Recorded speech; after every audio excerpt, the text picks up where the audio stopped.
The Red-Headed League, a Sherlock Holmes story by Arthur Conan Doyle. I had called upon my friend Mr. Sherlock Holmes one day in the autumn of last year, and found him in deep conversation with a very stout, florid-faced, elderly gentleman with fiery red hair. With an apology for my intrusion, I was about to withdraw when Holmes pulled me abruptly into the room and closed the door behind me. "You could not have possibly come at a better time, my dear Watson," he said cordially. "I was afraid you were engaged." "So I am, very much so." "Then I can wait in the next room." "Not at all. This gentleman, Mr. Wilson, has been my partner and helper in many of my most successful cases, and I have no doubt that he will be of utmost use to me in yours also." The stout gentleman half rose from his chair and gave a bob of greeting, with a quick little questioning glance from his small, fat-encircled eyes. "Try the settee," said Holmes, relapsing into his armchair and putting his fingertips together, as was his custom when in judicial moods. "I know, my dear Watson, that you share my love of all that is bizarre and outside the conventions and humdrum routine of everyday life. You have shown your relish for it by the enthusiasm which has prompted you to chronicle, and, if you will excuse my saying so, somewhat to embellish so many of my own little adventures." "Your cases have indeed been of greatest interest to me," I observed. "You will remember that I remarked the other day, just before we went into the very simple problem presented by Miss Mary Sutherland, that for strange effects and extraordinary combinations we must go to life itself, which is always far more daring than any effort to the imagination. A proposition that I took the liberty of doubting." "You did, Doctor, but none the less you must come round to my view, for otherwise I shall keep piling fact upon you until your reason breaks down under them and acknowledges me to be right. Now, Mr. Jabez Wilson here has been good enough to call upon me this morning, and to begin a narrative which promises to be one of the most singular which I have listened to for some time. You have heard me remark that the strangest and most unique things are often very connected, not with the larger, but with the smaller crimes, and occasionally, indeed, where there is room for doubt whether any positive crime has been committed. As far as I have heard, it is impossible for me to say whether the present case is an instance of a crime or not, but the course of events is certainly among the most singular that I have ever listened to. Perhaps, Mr. Wilson, you will have the great kindness to recommence your narrative. I ask not merely because my friend Dr. Watson has not heard the opening part, but also because the peculiar nature of the story makes me anxious to have every possible detail from your lips. As a rule, when I have heard some slight indication of the course of events, I am able to guide myself by the thousands of other similar cases which occur to my memory. In the present instance, I am forced to admit that the facts are, to the best of my belief, unique." The portly client puffed out his chest with an appearance of some pride, and pulled down a dirty and wrinkled newspaper from the inside pocket of his greatcoat. As he glanced down the advertisement column, with his head thrust forward and the paper flattened out upon his knee, I took a good look at the man and endeavored, after the fashion of my companion, to read the indications which might be presented by his dress or appearance. I did not gain very much, however, by my inspection. Our visitor bore every mark of being an average commonplace British tradesman, obese, pompous, and slow. He wore rather baggy grey shepherd's check trousers, and not over-clean black frock coat unbuttoned in the front, and a drab waistcoat with a heavy brassy Albert chain, and a square pierced bit of metal dangling down as an ornament. A frayed top hat and faded brown overcoat with a wrinkled velvet collar lay upon a chair beside him. Altogether, look as I would, there was nothing remarkable about the man save his blazing red head, and the expression of extreme chagrin and discontent upon his features. Sherlock Holmes's quick eye took in my occupation, and he shook his head with a smile as he noticed my questioning glances. Beyond the obvious facts that he has at some time done manual labor, that he takes snuff, that he is a Freemason, that he has been in China, and that he has done a considerable amount of writing lately, I can deduce nothing else. Mr. Jabez Wilson started up in his chair with his forefinger upon the paper, but his eyes upon my companion. "How in the name of good fortune did you know all that, Mr. Holmes?" he asked. "How did you know, for example, that I did manual labor? It's as true as gospel, for I began as a ship's carpenter." "Your hands, my dear sir. Your right hand is quite a size larger than your left. You've worked with it, and the muscles are more developed. Well, the snuff, then, and the Freemasonry?" "I won't insult your intelligence by telling you how I read that, especially as, rather against the strict rules of your order, you use an arc and compass breastpin." "Ah, of course, I forgot that. But the writing?" "What else can be indicated by a right cuff so shiny for 5 inches, and the left one with the smooth patch near the elbow where you rested upon the desk?" "Well, but China?" The fish that you have tattooed immediately above your right wrist could only have been done in China. I have made a small study of tattoo marks and even contributed to the literature of the subject. That trick of staining the fish's scales with a delicate pink is quite peculiar to China. When in addition I see a Chinese coin hanging from your watch chain, the matter becomes even more simple." Mr. Jabez Wilson laughed heavily. "Well, I never," said he. "I thought at first you had done something clever, but I see there was nothing in it after all." "I begin to think, Watson," said Holmes, "that I make a mistake in explaining omne ignotum pro magnifico. You know, and my poor little reputation, such as it is, will suffer shipwreck if I am so candid. Can you not find the advertisement, Mr. Wilson?" "Yes, I've got it now," he answered with a thick red finger planted halfway down the column. "Here it is. This is where it began it all. You just read it for yourself, sir." I took the paper from him and read as follows. "To the Red-Headed League. On account of the bequest of the late Ezekiah Hopkins, of Lebanon, Pennsylvania, USA, there is now another vacancy open, which entitles a member of the League to a salary of £4 a month, purely nominal services. All red-headed men who are sound in body and mind, and above the age of 21 years, are eligible. Apply in person on Monday at 11 o'clock to Duncan Ross, at the offices of the League, 7 Pope's Court, Fleet Street." "What on earth does this mean?" I ejaculated after I had twice read over the extraordinary announcement. Holmes chuckled and wriggled in his chair, as was his habit when in high spirits. "It is a little off the beaten track, isn't it?" said he. "And now, Mr. Wilson, off you go at scratch and tell us all about yourself, your household, and the effect as which this advertisement has had upon your fortunes. You will first make a note, Doctor, of the paper and the date." "It is the Morning Chronicle of April 27th, 1890, just 2 months ago." "Very good. Now, Mr. Wilson." "Oh, it's just as I've been telling you, Mr. Sherlock Holmes," said Jabez Wilson, mopping his forehead. "I have a small pawnbroker's business at Coburg Square near the city.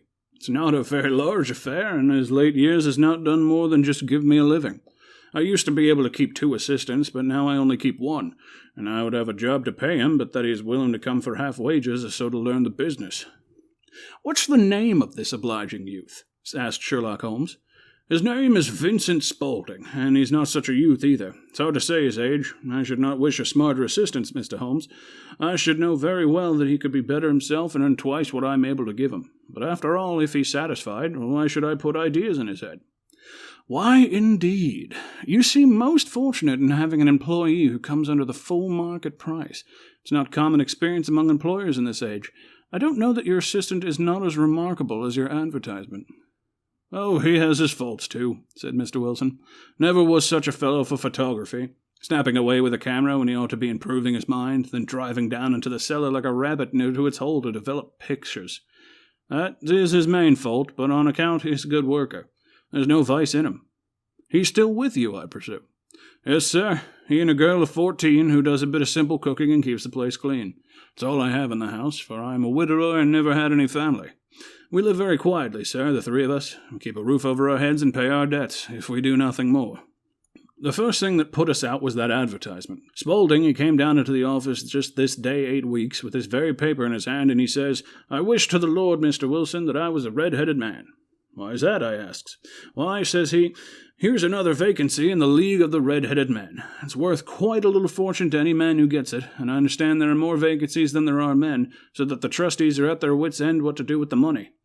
My hair would only change color. Here's a nice little crib all ready for me to step into.' 'Why, what is it, then?' I asked. 'You see, Mr. Holmes, I'm a very stay-at-home man, and my business came to me instead of having to go get it. I'm often weeks on end without putting my foot over the doormat. In that way, I don't know much what's going on outside, and I was always glad to get a bit of news.' 'Have you never heard of the League of Red-Headed Men?' he asked with his eyes open. 'Never.' 'Why, I wonder that, for you are eligible yourself for one of the vacancies.' 'And what are they worth?' I asked. 'Oh, merely a couple hundred a year, but the work is slight, and need not interfere very much with one's other occupations.'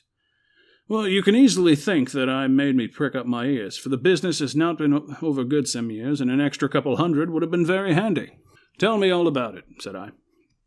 'Well,' he said, showing me the advertisement, 'you can see for yourself that the League has a vacancy, and there's the address where you should apply for particulars. As far as I can make out, the League was founded by an American millionaire, Ezekiah Hopkins, who is very peculiar in his ways. He was himself red-headed, and he had a great sympathy for all red-headed men, so when he died, it was found that he had left his enormous fortune in the hands of trustees, with instructions to apply the interest to the providing of easy berths to men whose hair is of that color. From all I hear, it is splendid pay and very little to do. But, said I, there would be millions of red-headed men who would apply. Not so much as you might think, he answered. You see, it really is confined to Londoners and to grown men. This American had started from London when he was young, and he wanted to do the old town a good turn. Then, again, I've heard it's no use applying if your hair is light red or dark red, and anything other than a real bright, blazing, fiery red. Now, if you cared to apply, Mr. Wilson, you would just walk in, but perhaps it would hardly be worth your while to put yourself out of the way for the sake of a few £100. Now, it is a fact, gentlemen, as you may see for yourselves, that my hair is very full and a rich tint, so it seemed to me, if there was any competition in the matter, I stood as good a chance as any man that I had ever met. Vincent Spaulding seemed to know much about it, that I thought he might prove useful, so I ordered him to put up the shutters for the day and come right away with me. He was very willing to have a holiday, so we shut the business up and started off for the address that was given to us in the advertisement. I hope to never see such a sight as that again, Mr. Holmes. From north, south, east, and west, every man who had a shade of red in his hair had trampled into the city to ask for the advertisement. Fleet Street was choked with red-headed folk, and Pope's Court looked like a coaster's orange barrow. Should not have thought there were so many in the whole country if they were brought together by that single advertisement. Every shade of colour they were, straw, lemon, orange, brick, Irish settler, liver, clay, but as Spaulding said, there were not many who had the real vivid flame-coloured tint. When I saw how many were waiting, I would have given it up in despair, but Spaulding would not hear of it. How he did it I could not imagine, but he pushed and pulled and butted until he got me through the crowd, right up the steps which led to the office. There was a double stream upon the stair, some going up in hope, some coming back down dejected, but we wedged in as well we could and soon found ourselves in the office. Your experience has been a most entertaining one, remarked Holmes as his client paused and refreshed his memory with a huge pinch of snuff. Pray continue your very interesting statement. There was nothing in the office but a couple wooden chairs and a deal table, behind which sat a small man with a head that was even redder than mine. He said a few words to each candidate as they came up, and he always managed to find some fault in them which would disqualify them. Getting a vacancy didn't seem to be a very easy matter after all. However, when our turn came, the little man was much more favourable to me than any of the others, and he closed the door as we entered, so they might have a private word with us. This is Mr. Jabez Wilson, said my assistant, and he's willing to fill a vacancy in the League. And he is admirably suited for it, the other answered. He has every requirement. I cannot recall when I've seen anything so fine. He took a step backward, cocked his head on one side, and gazed at my hair until I felt quite bashful. Then suddenly he plunged forward, wrung my hand, and congratulated me warmly on success. It would be an injustice to hesitate, said he. You will, however, I'm sure, excuse me for taking an obvious precaution. With that he seized my hair in both his hands and tugged until I yelled in pain. There's water in your eyes, he said as he released me. I preserve all that is as should be. But we have to be careful, for we have twice been deceived by wigs and once by paint. I could tell you tales of cobbler's wax that would disgust you with human nature. He stepped over to the window and shouted through it at the top of his voice that the vacancy was filled. A groan of disappointment came up from below, and the folk all trooped away in different directions until there was not a red head to be seen except my own and that of the manager. My name, said he, is Mr. Duncan Ross, and I myself am one of the pensioners upon the fund left by our noble benefactor. Are you a married man, Mr. Wilson? Have you a family? I answered that I did not, and his face fell immediately. Dear me, he said gravely, that is very serious indeed. I'm sorry to hear you say that. The fund was, of course, for the propagation and spread of the redheads, as well as for their maintenance. It is exceedingly unfortunate that you should be a bachelor. My face lengthened at this, Mr. Holmes, for I thought I was not to have the vacancy after all, but after thinking it over for a few minutes, I said that it would be all right.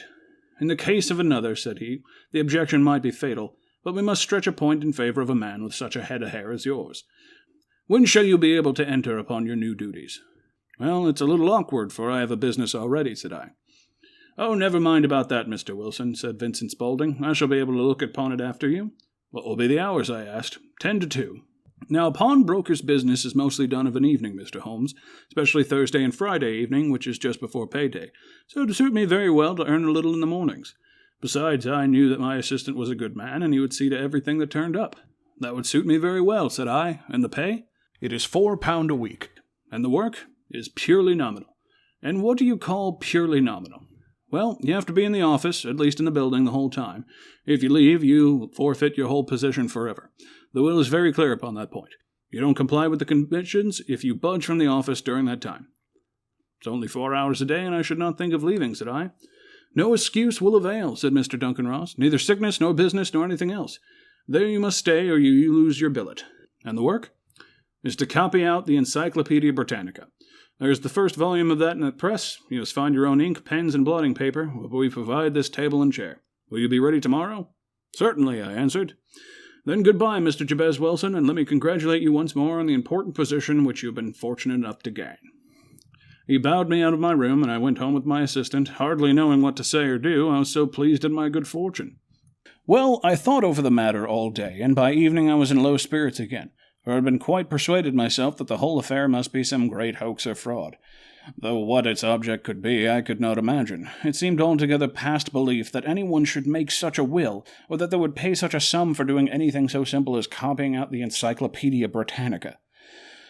Vincent Spaulding did what he could to cheer me up, but by bedtime I had reasoned myself out of the whole thing. However, in the morning I determined to have a look at it anyhow, so I bought a penny bottle of ink, with a quill pen and 7 sheets of foolscap paper, and I started off for Pope's Court. Well, to my surprise and delight, everything was as right as possible. The table was set out ready for me, and Mr. Duncan Ross was there to see I've got fairly to work. He started me off upon the letter A, and then he left me, but he would drop in from time to time to see that all was right with me.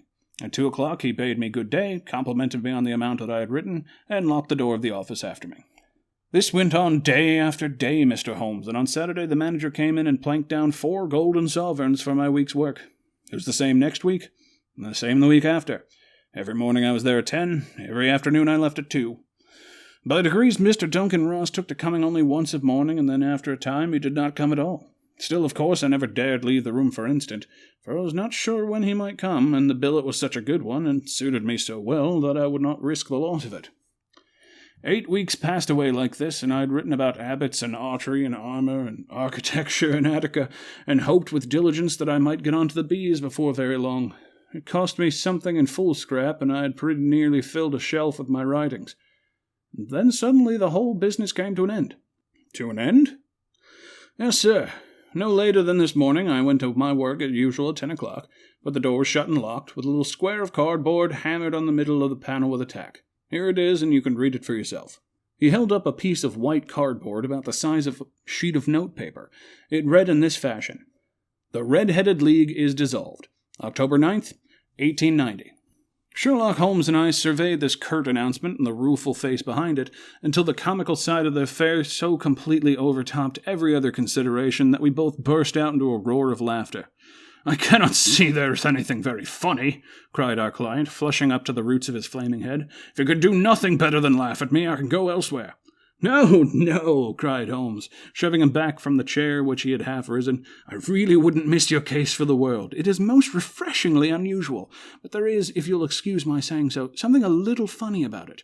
Pray, what steps did you take when you found the card was on the door?" "I was staggered, sir. I did not know what to do. Then I called at the offices round, but none of them seemed to know anything about it. Finally I went to the landlord, who was an accountant living on the ground floor, and I asked him if he could tell me what had become of the Red-Headed League. He said that he had never heard of any such body. Then I asked him who Mr. Duncan Ross was. He answered that the name was new to him. "Well," said I, "the gentleman at number 4. "What, the red-headed man?" "Yes." "Oh," said he, "his name was William Morris. He was a solicitor and using my room as a temporary convenience until his new premises were ready. He moved out yesterday." "Where could I find him?" "Oh, at his new offices. He did tell me the address. Yes, 17 King Edward Street, near St. Paul's." I started off, Mr. Holmes, but when I got to that address it was a manufactory of artificial kneecaps, and no one in it had ever heard of Mr. William Morris or Mr. Duncan Ross. "And what did you do then?" asked Holmes. "I went home to Saxe-Coburg Square, and I took the advice of my assistant. He could not help me in any way. He could only say that if I waited I should hear by post. That was not quite good enough, Mr. Holmes. I did not wish to lose such a place without a struggle, so as I heard you were good enough to give advice to poor folk who were in need of it, I came right away to you." "And you did very wisely," said Holmes. "Your case is an exceedingly remarkable one, and I shall be happy to look into it. From what you have told me, I think it is possible that graver issues hang from it than may at first sight appear." Grave enough, said Mr. Jabez Wilson. Well, I have lost £4 a week. As far as you are personally concerned, remarked Holmes, I do not see that you have any grievance against this extraordinary league. On the contrary, you are, as I understand, richer by some £30, to say nothing of the minute knowledge that you have gained on every subject which comes under the letter A. You've lost nothing by them. No, sir, but I want to find out about them, who they are, what their object was in playing this prank, if it was a prank upon me. It's a pretty expensive joke for them, for it cost them £32. We shall endeavour to clear up these points for you. And first, 1 or 2 questions, Mr. Wilson. This assistant of yours who first called your attention to the advertisement, how long had he been with you? About a month, then. Well, how did he come? In answer to an advertisement. Was he the only applicant? No, at a dozen. Why did you pick him? Because he was handy and would come cheap. At half wages, in fact. Yes. What is he like, this Vincent Spaulding? Small, stout-built, very quick in his ways, no hair on his face, though he's not short of 30, has a white splash of acid upon his forehead. Holmes sat up in his chair in considerable excitement. I thought as much, said he. Have you ever observed that his ears are pierced for earrings? Yes, sir. He told me that a gypsy had done it for him when he was a lad. Huh, said Holmes, sinking back into deep thought. He is still with you? Oh, yes, sir. I have only just left him. And has your business been attended to in your absence? Nothing to complain of, sir. There's never very much to do of morning. That will do, Mr. Wilson. I'll be happy to give you an opinion on the subject in the course of a day or two. Today is Saturday, and I hope by Monday we can come to a conclusion. Well, Watson, said Holmes when our visitor had left us, what do you make of it all? I make nothing of it, I answered frankly. It is a most mysterious business. As a rule, said Holmes, the more bizarre a thing, the less mysterious it proves to be. It is your commonplace, featureless crimes which are really puzzling, just as a commonplace face is the most difficult to identify. But I must be prompt over this matter. What are you going to do, then? I asked. To smoke, he answered. It is quite a 3-pipe problem, and I beg you won't speak to me for 50 minutes. He curled himself up in his chair, with his thin knees drawn up to his hawk-like nose, and there he sat with his eyes closed and his black clay pipe thrusting out like the bill of some strange bird. I had come to the conclusion that he had dropped asleep, and indeed was nodding myself, when he suddenly sprang out of his chair with the gesture of a man who has made up his mind and put his pipe down on the mantelpiece. Sarah Sate plays at the St. James Hall this afternoon, he remarked. What do you think, Watson? Could your patient spare you for a few hours? I have nothing to do today. My practice is never very absorbing. Then put on your hat and come. I'm going through City first, and then we can have some lunch on the way. I observe that there's a good deal of German music on the program, which is rather more to my taste than Italian or French. It is introspective, and I want to introspect. Come along. We travelled by the underground as far as Aldersgate, and a short walk took us to the Saxe-Coburg Square, the scene of the singular story which we had listened to in the morning. It was a poky, little, shabby, genteel place, where 4 lines of dingy 2-storied brick houses looked out onto a small railed-in enclosure, where a lawn of weedy grass and a few clumps of faded laurel bushes made a hard fight against the smoke-laden and uncongeniable atmosphere. 3 gilt balls and a brown board with Jabez Wilson in white letters upon a corner house announced the place where our red-headed client carried on his business. Sherlock Holmes stopped in front of it, with his head on one side, and looked it all over, and with his eyes shining brightly between puckered lids. Then he walked slowly up the street, then down again to the corner, still looking keenly at the houses. Finally he returned to the pawnbroker's, and having thumped vigorously upon the pavement with his stick 2 or 3 times, he went up to the door and knocked. It was instantly opened by a bright-looking, clean-shaven young fellow, who asked him to step in. "Thank you," said Holmes. "I only wish to ask how you would go from here to the Strand." "3rd right, 4th left," answered the assistant promptly, closing the door. "Smart fellow, that," observed Holmes as we walked away. "He is, in my judgment, the 4th smartest man in London, and for daring I am not sure he has not claim to the 3rd. I have known something of him before." "Evidently," said I, "Mr. Wilson's assistant counts for a good deal in this mystery of the Red-Headed League. I'm sure you inquired your way merely in order that you might see him." "Not him." "What then? The knees of his trousers." "And what did you see?" "What I expected to see." "Why did you beat the pavement?" "My dear doctor, this is a time for observation, not for talk. We are spies in an enemy's country. We know something about Saxe-Coburg Square. Now let us explore the parts which lie behind it." The road which we found ourselves as we turned round the corner from the retired Saxe-Coburg Square presented a great contrast as the front of a picture does to the back. It was one of the main arteries which conveyed the traffic of the city to the north and west. The roadway was blocked with an immense stream of commerce flowing in a double tide inward and outward, while the footpaths were black with the hurrying swarm of pedestrians. It was difficult to realize as we looked at the line of fine shops and stately business premises that they really abutted on the other side upon the faded and stagnant square that we had just quitted. "Let me see," said Holmes, standing at the corner and glancing along the line. "I should like to remember the order of the houses here. It's a hobby of mine to have an exact knowledge of London. There's Mortimer's, the tobacconist, the little newspaper shop, the Coburg branch of the City and Suburban Bank, the vegetarian restaurant, and McFarlane's carriage building depot. That carries us right on to the other block. And now, Doctor, we've done our work, so it's time we had some play.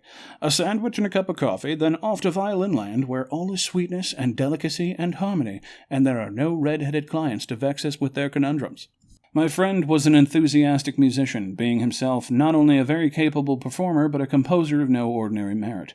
All the afternoon he sat in the stalls, wrapped up in the most perfect happiness, gently waving his long, thin fingers in time to the music, while his gently smiling face and his languid, dreamy eyes were unlike those of Holmes the sleuth-hound, Holmes the relentless, keen-witted, ready-handed criminal agent, as it was possible to conceive. In his singular character the dual nature alternately asserted itself, and his extreme exactness and astuteness represented, as I have often thought, the reaction against the poetic and contemplative mood which occasionally predominated in him. The swing of his nature took him from extreme languor to devouring energy, and, as I knew well, he was never so formidable as when, for days on end, he had been lounging in his armchair amid his improvisations and his black-letter editions. Then it was that the lust of the chase would suddenly come upon him, and that his brilliant reasoning power would rise to the level of intuition, until those who were unacquainted with his methods would look askance at him as on a man whose knowledge was not that of other mortals. When I saw him that afternoon so enwrapped in the music of St. James' Hall, I felt that an evil time might be coming in those whom he set himself to hunt down. "You want to go home, no doubt, Doctor," he remarked as we emerged. "Yes, it would be well. And I have some business to do will take some hours. The business at Coburg Square is serious." "Why serious?" "A considerable crime is in contemplation. I have every reason to believe that we shall be in time to stop it. But today being Saturday rather complicates matters. I shall want your help tonight." "At what time?" 10 will be early enough. I shall be at Baker Street at 10. "Very well. And I say, Doctor, there may be some little danger, so kindly put your army revolver in your pocket." He waved his hand, turned on his heel, and disappeared in an instant among the crowd. I trust that I am not more dense than my neighbors, but I was always obsessed with a sense of my own stupidity in my dealings with Sherlock Holmes. Here I had heard what he had heard. I had seen what he had seen, and yet from his words it was evident that he saw clearly not only what had happened, but what was about to happen, while to me the whole business was still confused and grotesque.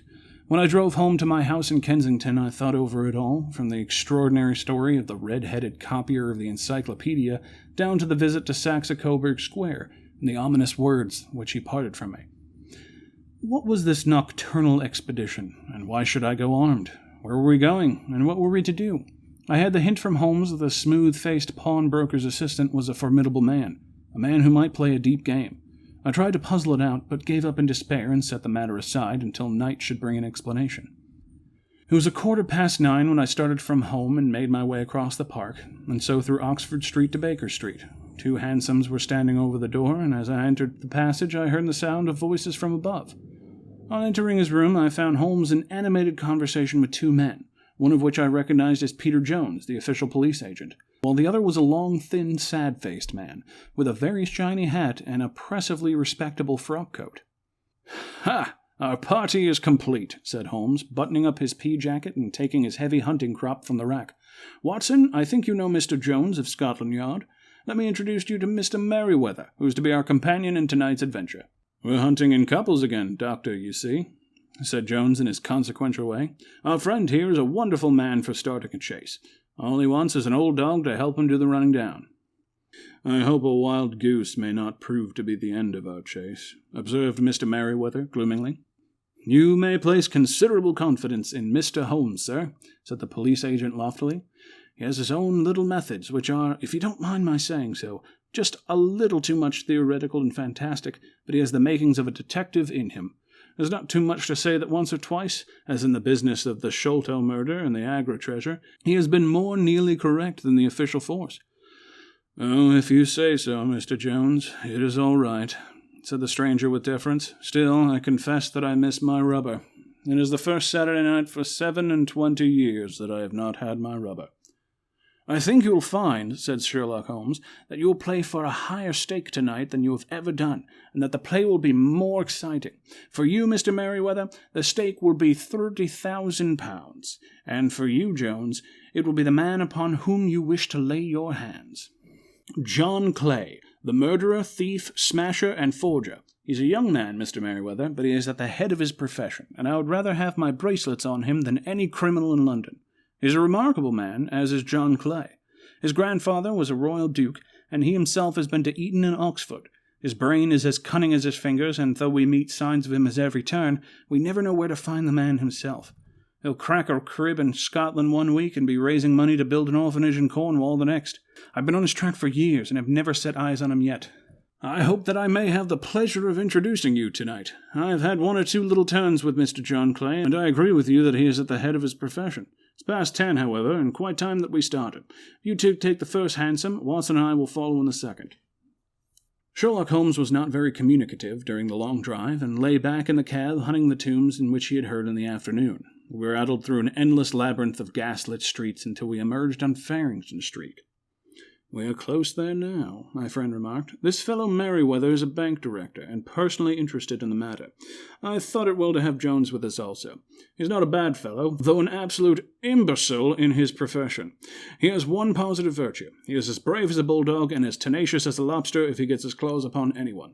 Here we are, and they are waiting for us." We had reached the same crowded thoroughfare which we found ourselves in the morning. Our cabs were dismissed, and, the following guidance of Mr. Merryweather, we passed down a narrow passage and through a side door, which he opened for us. Within there was a small corridor, which ended in a very massive iron gate. This was also opened, and led down a flight of winding stone steps, which terminated us at another formidable gate. Mr. Merryweather stopped to light a lantern, and conducted us down a dark, earth-smelling passage. And so, after opening a third door into a huge vault or cellar, which was piled all around with crates and massive boxes. "You are not very vulnerable from above," Holmes remarked as he held up the lantern and gazed about him. "Nor from below," said Mr. Merryweather, striking his sticks upon the flags which lined the floor. "Why, dear me, it sounds quite hollow," he remarked, looking up in surprise. "I really must ask you to be a little more quiet," said Holmes severely. "You have already imperiled the whole success of our expedition. Might I beg that you would have the goodness to sit down upon one of those boxes, and to not interfere?"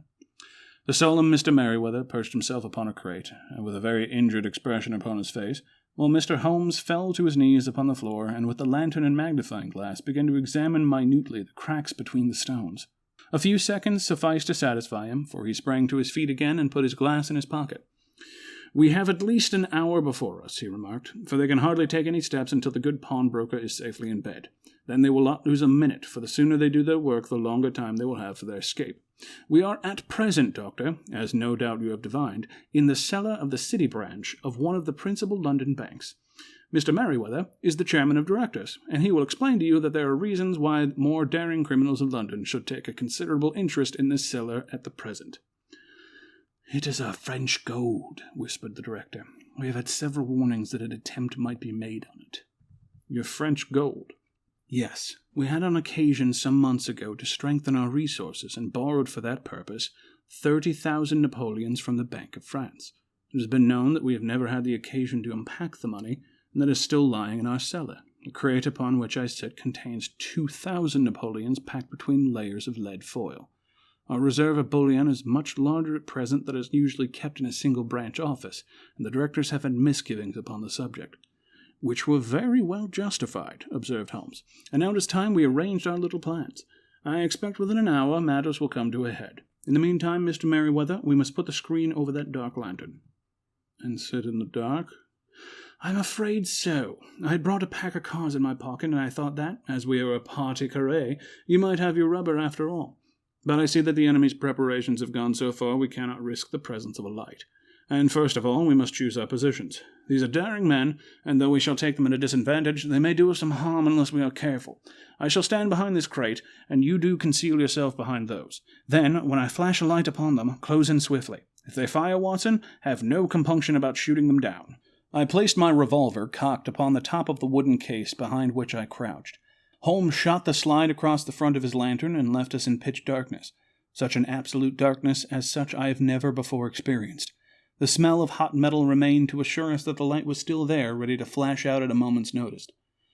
To me, with my nerves worked up in a pitch of expectancy, there was something depressing and subduing in the sudden gloom, in the cold, dank air of the vault. "They have but one retreat," whispered Holmes.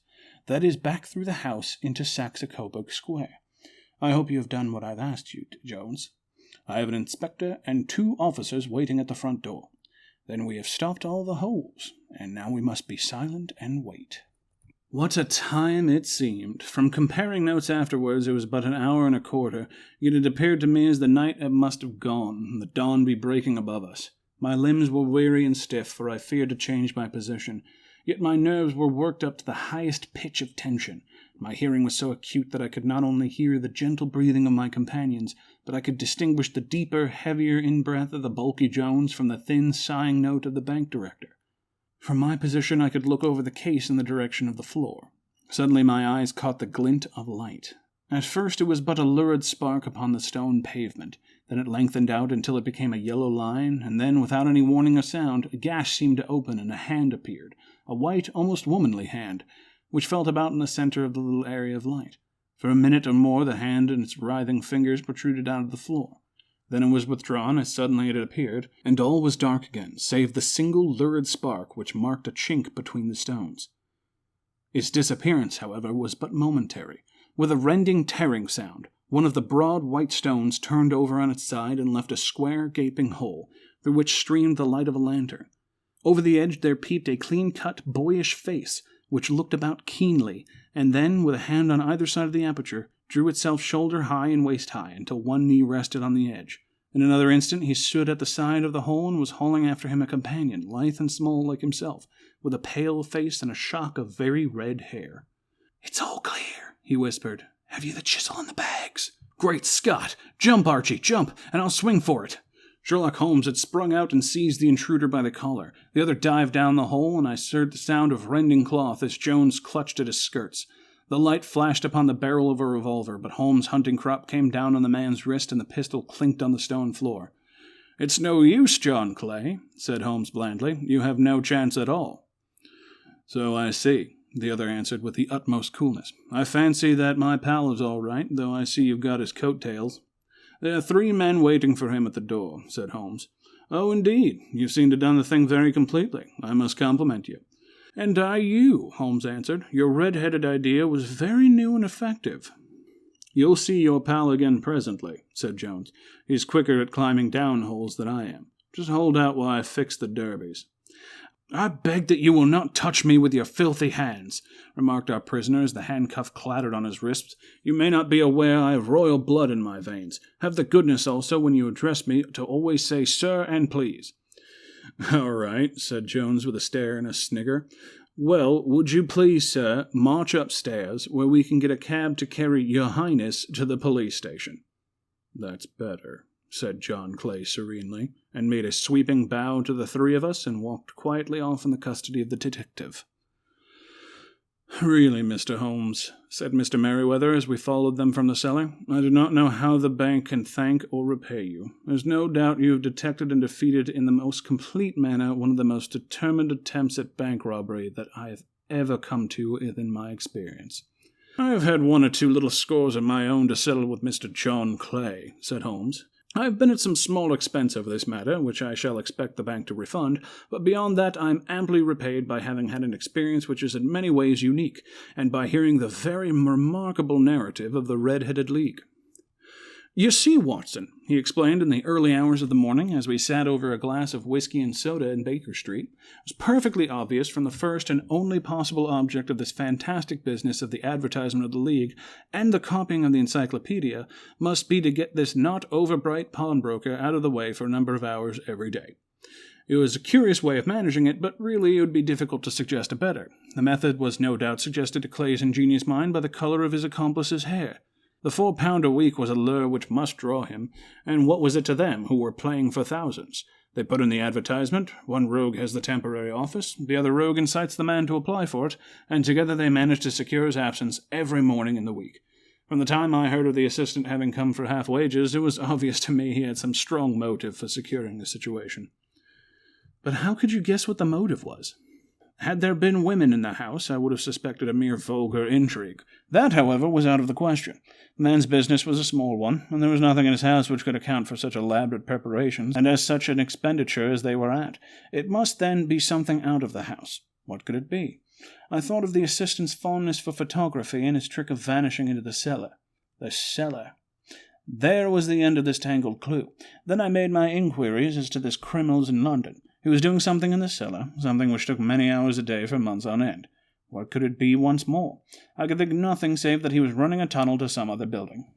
So far I had got when we went to visit the scene of the action. I surprised you by beating upon the pavement with my stick. I was ascertaining whether the cellar stretched out in front or behind. It was not in front. Then I rang the bell, and, as I hoped, the assistant answered it.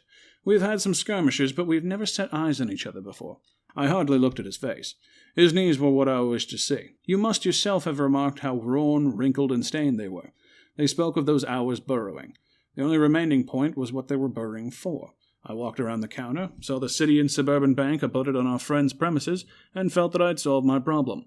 When you drove home after the concert, I called Scotland Yard and upon the chairman of the bank directors, which the result you have seen. And how could you tell they would make their attempt tonight? I asked.